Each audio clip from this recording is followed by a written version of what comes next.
Hey y'all, hope you're doing well today. So I'm getting kind of a late start today, and I don't have my usual spot to park and use my mobile office, which is what I like to call my Jeep when I make my videos. But I'm still bringing you a message today. I feel called to. I actually journaled on this yesterday, but today I've had a lot going on with my schedule, and I'm also just really tired. You ever have days where you just like, there's no good reason for it? It's like you slept good, you've had plenty to eat, there's just no good reason but you could just fall over and sleep. And you know, sometimes you just kind of have to wonder, is it really worth fighting?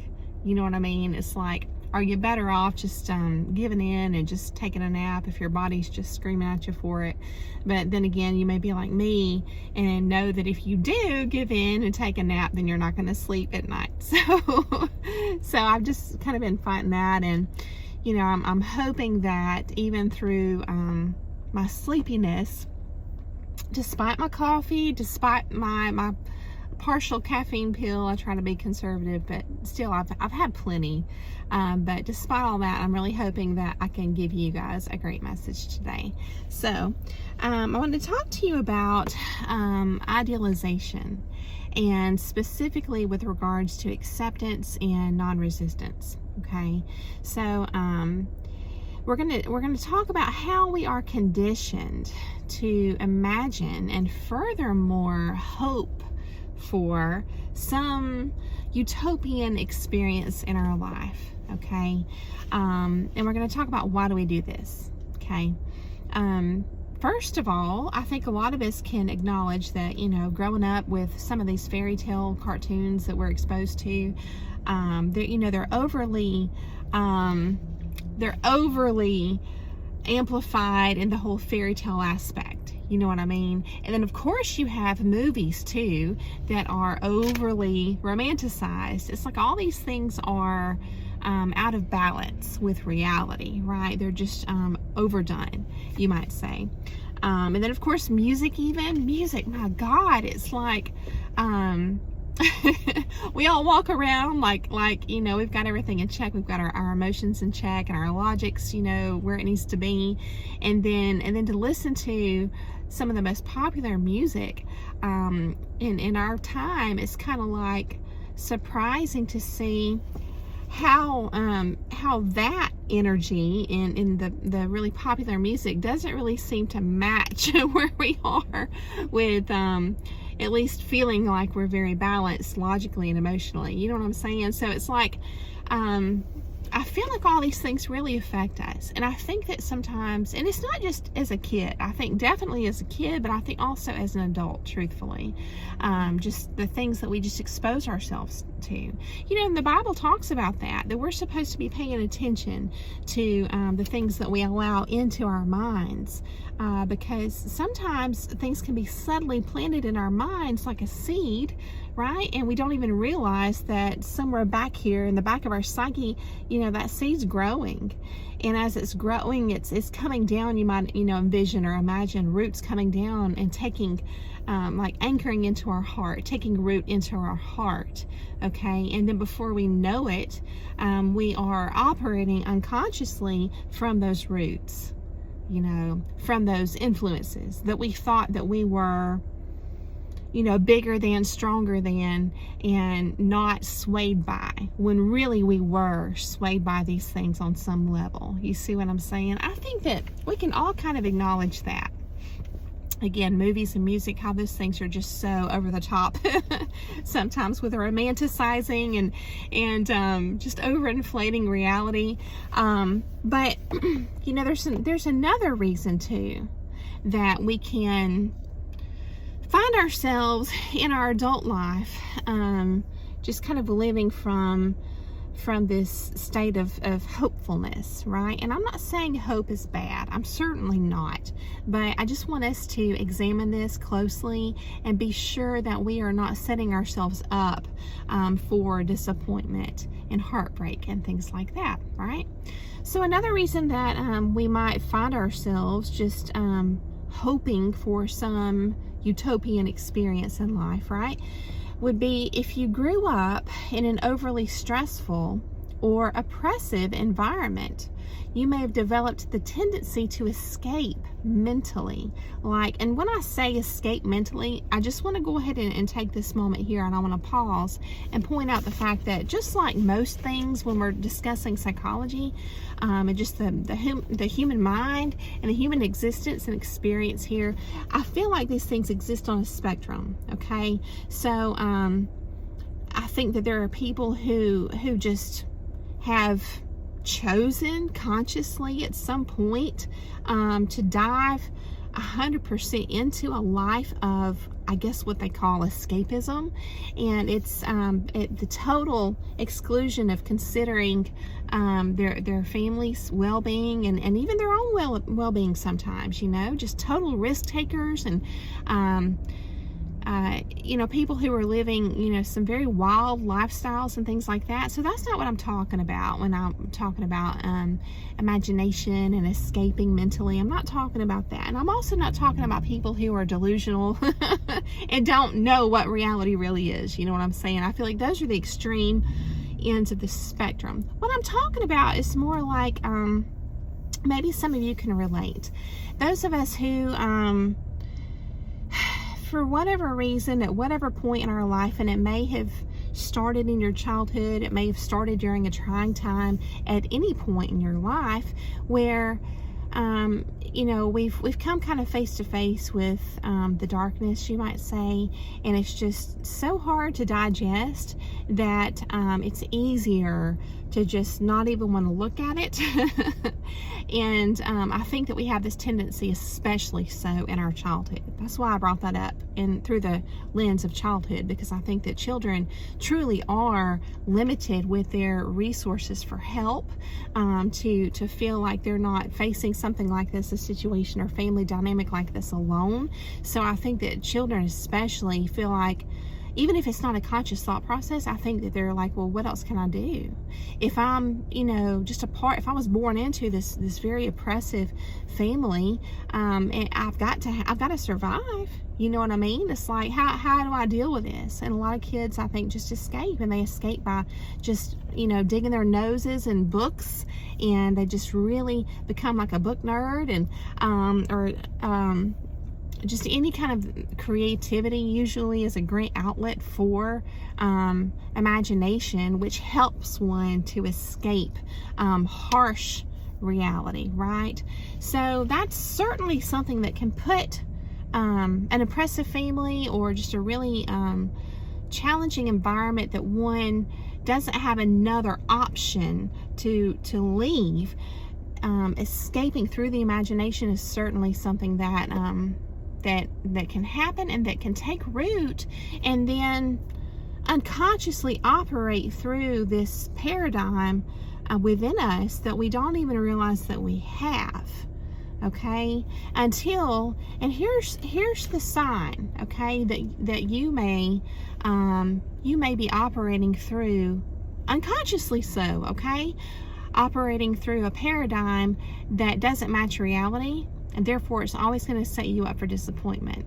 Okay, this paradigm of super high expectations, of hoping for, it's not a conscious process of hoping for perfection, but it's an unconscious process of hoping for perfection, because your imagination's already gone there. You see what I'm saying? And so going back to the whole concept of when this happens in childhood, our whole experience of reality as a kid can certainly influence the structural paradigms that serve us as our main lens to perceive our reality, right?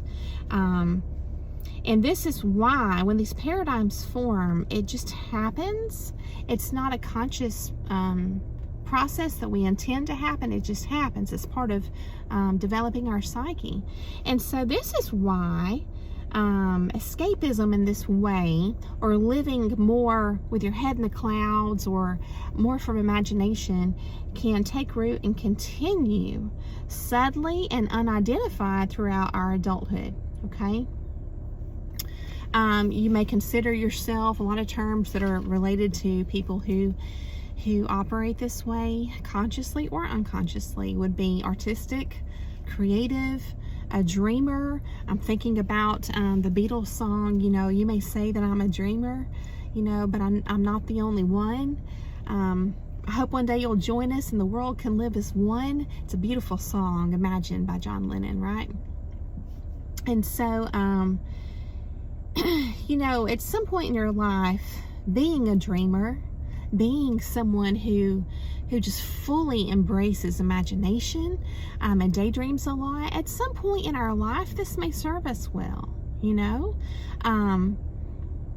even furthermore beyond childhood, because a lot of people discount the creative arts in general. They really do. And I feel like, well, I know from personal experience, it's because they don't fully understand all the opportunity there is there, okay? Because having this kind of operating system, you might say, a person actually can benefit from it because this mindset essentially positions you to be an inventor or an entrepreneur, someone who is creative in that manner, and because of that, other people are going to miss opportunities in the market, whereas this person is going to be so expanded in their mind, they're going to see these opportunities.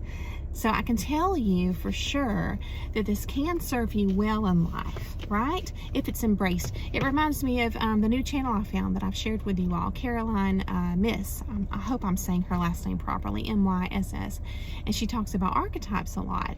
And the example I gave the other day was the explorer / wanderer. It's the same archetype, but there's a pro and a side to it and a con side, a positive and a negative side. It's kind of like that when you think about someone who is artistic or living with their head in the clouds, right?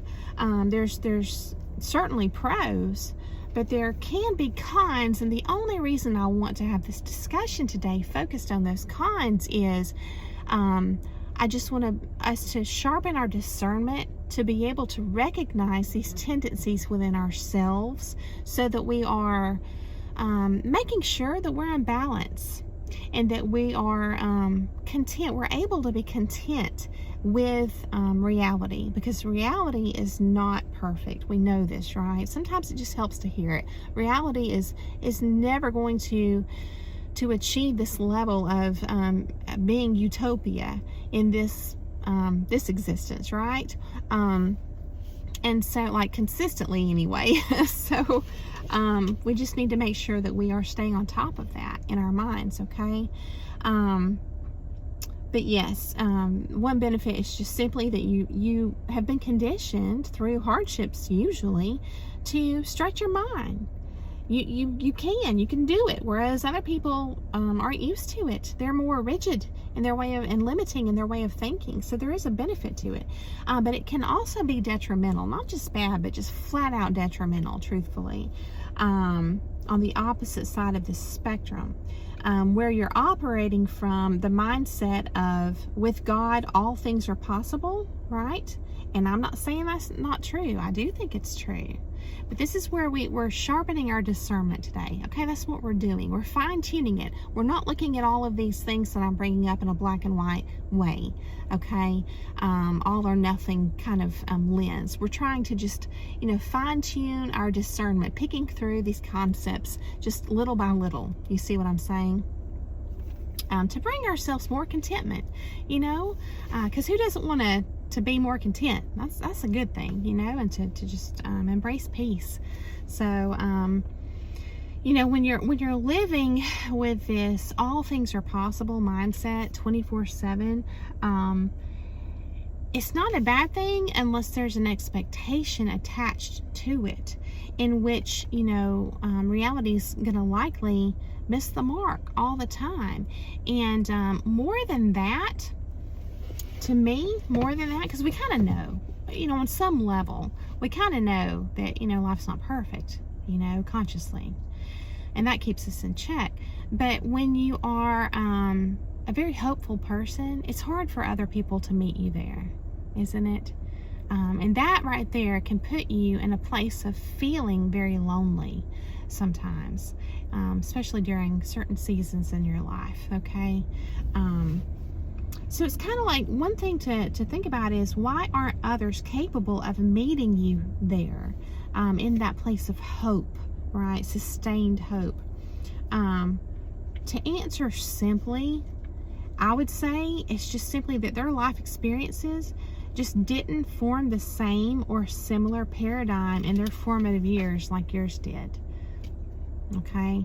So again, it's a blessing at times, and it can be a curse at times to be a dreamer, right?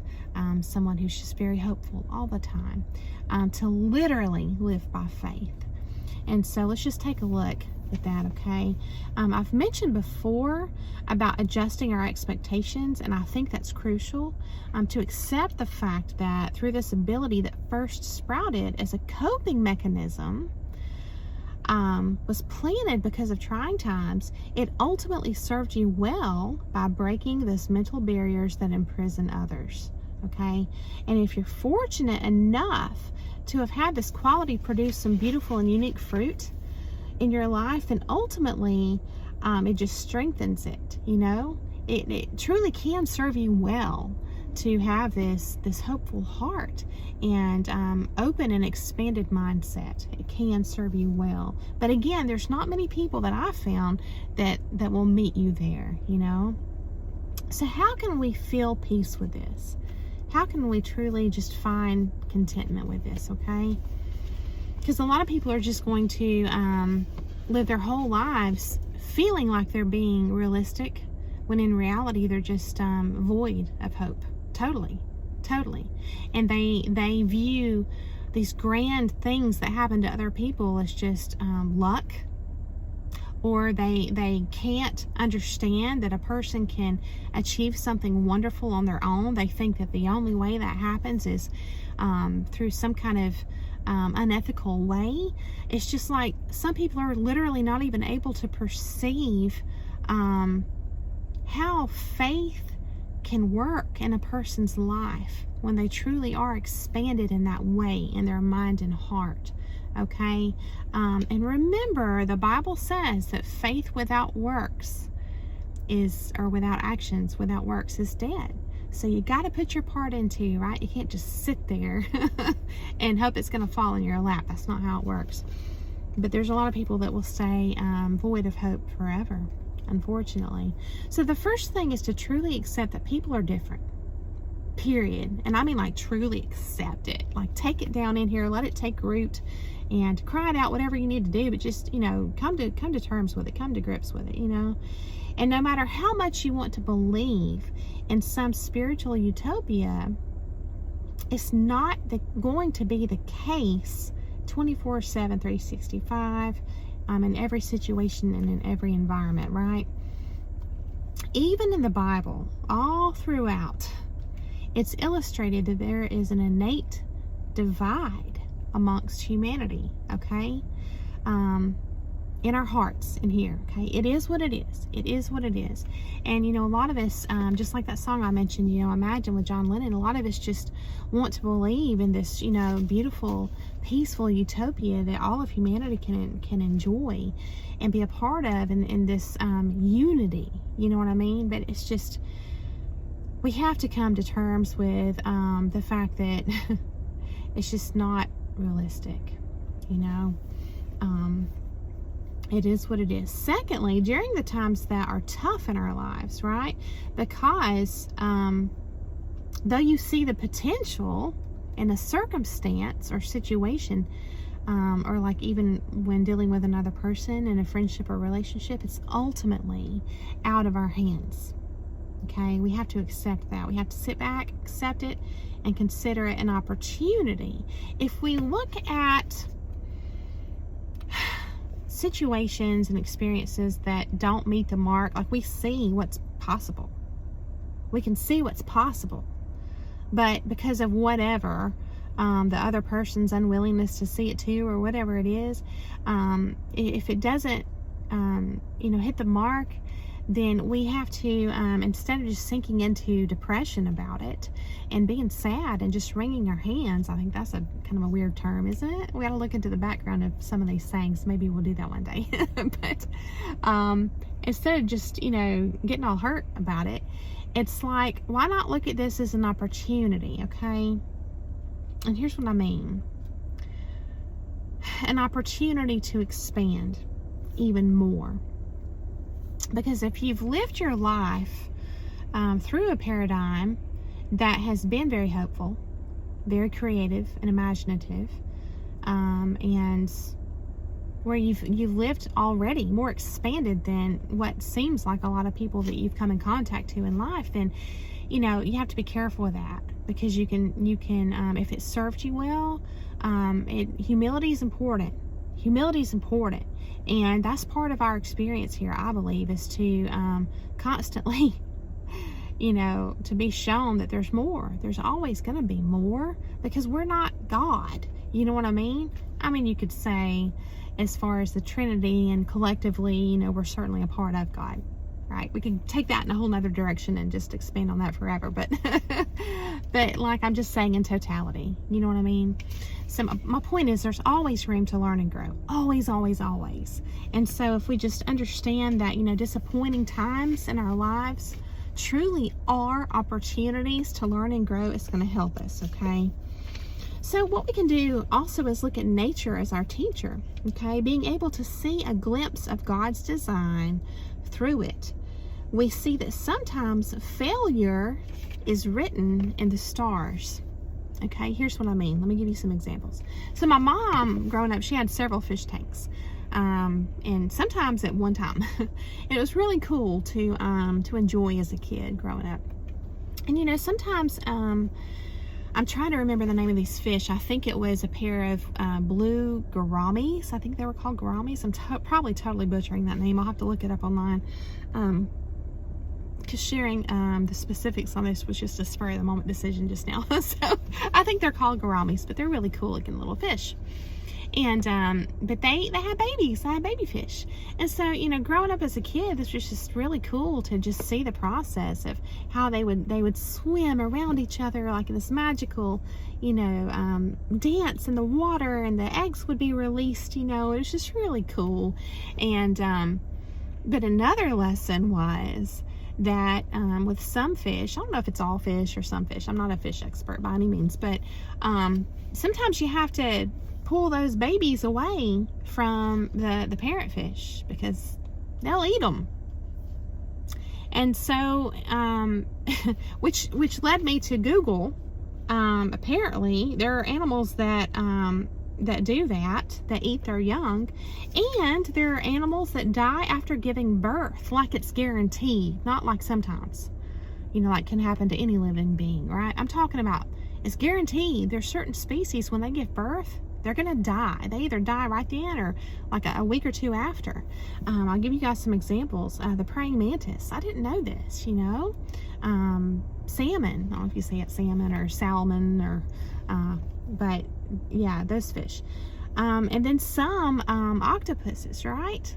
Isn't that wild? So I just thought that was incredible. So my point here is, what we are learning by looking at the small example, okay, of God's design, the small example of the design of this reality, is that number one, failure is written in the design, or into the design of this world. And that's illustrated in those examples. Number two, hard things in our life do create a trauma response in us. I want to expand on this, okay?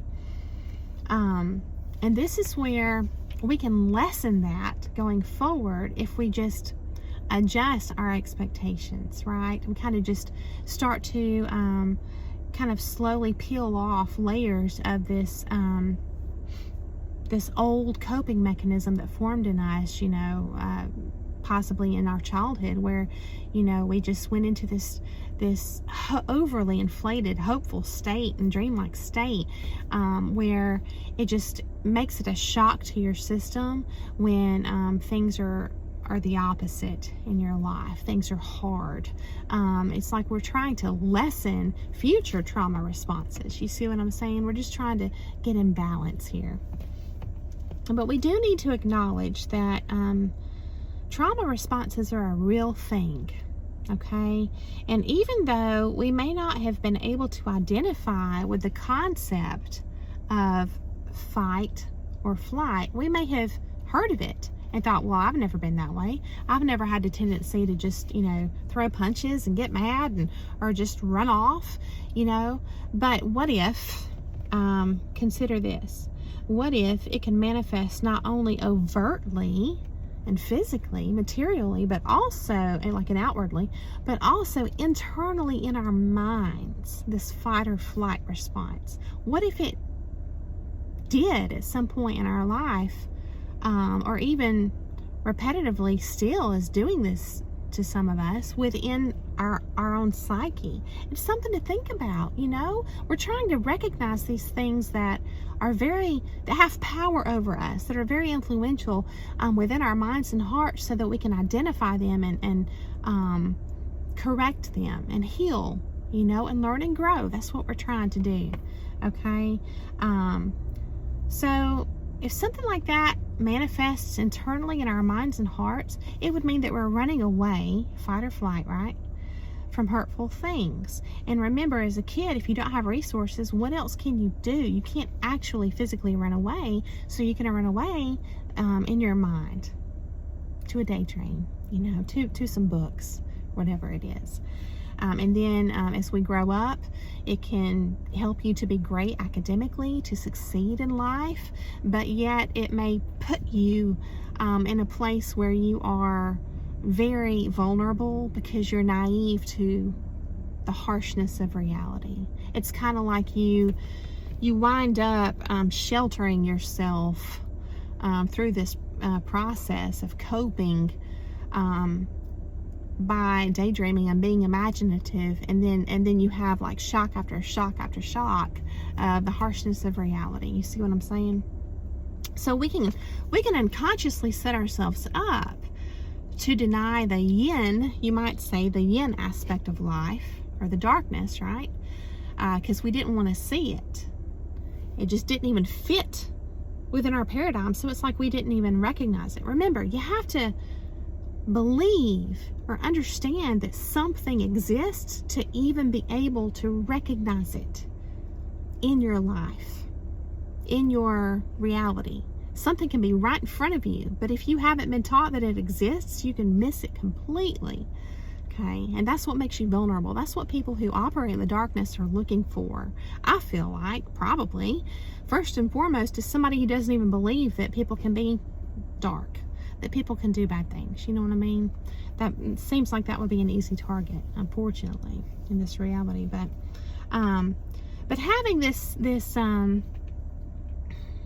imaginative type mind may have actually protected us in childhood. Like literally, see, this is where we don't want to blame our psyche for doing what it does, for just trying to fix things within our own minds, even unconsciously, and then blame God for it and all this stuff. We don't want to do that, because we have to understand that this stuff happens, again, I feel like, per the divine design, per God's design, for the purpose of protecting our psyches. It's kind of like, yeah, coping mechanisms don't always serve us well, but sometimes they really, really do, and they're very crucial, but they're only meant to be there for a short time.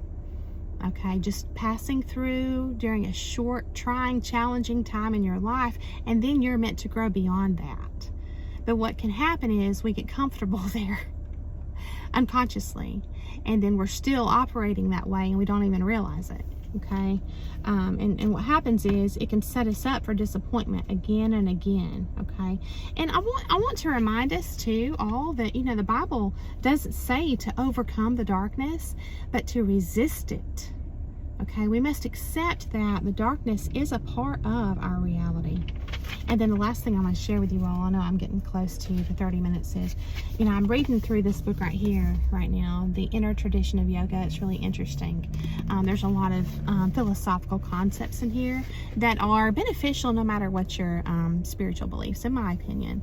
And he even talks about that. But I'm reading from the last page of the preface here, and it says, I thought this was interesting.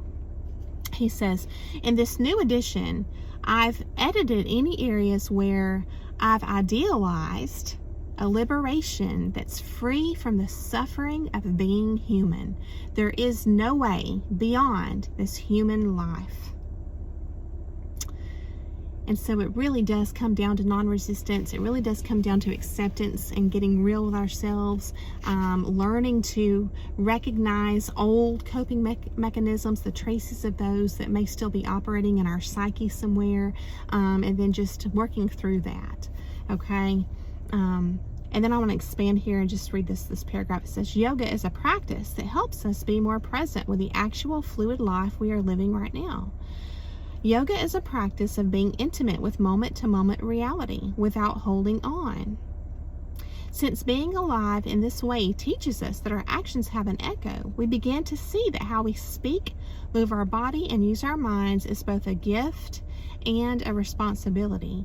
The more we see through our reactivity while transforming the momentum of old habits, the more we begin to enjoy our lives and tune into the pain and joy and experience of others. So in other words, when we do the work within ourselves, and we gain perspective, and we therefore grow and heal, then we are able to offer more to others. See, we're more expanded at that point to be able to offer more compassion to other people, and to be able to connect more deeply with other people. It's like it's a process that benefits us in so many ways, but one of those ways, one of those beautiful side effects, is that it, like a byproduct kind of thing, it's like it removes obstructions between us and others. So, like, even more so, even if you were already an empathetic person, even if you already could connect deeply to other people, it just helps to remove obstructions that we may not have even known were there. So, and that's regardless whether you do yoga or not. I just thought that was kind of cool. I wanted to share that with you all. So I hope that this has given you a lot to think about today. I hope it got the wheels turning for you. I just hope that you can take the information that I present on my channel and just apply it in your own life. Sit with it. Just catch yourself. If you find yourself feeling down, feeling kind of blue, just catch yourself, take a moment, pause, recall the things that you have listened to, that you have journaled about. Just recall those things in the moment, and just try to get yourself back in check with reality and back in balance, and then just go from there. Okay, it is a process, but it's so worth it. So again, I thank you so much for coming along to hear the message. I hope that you have a beautiful day, and I'll see you again very soon.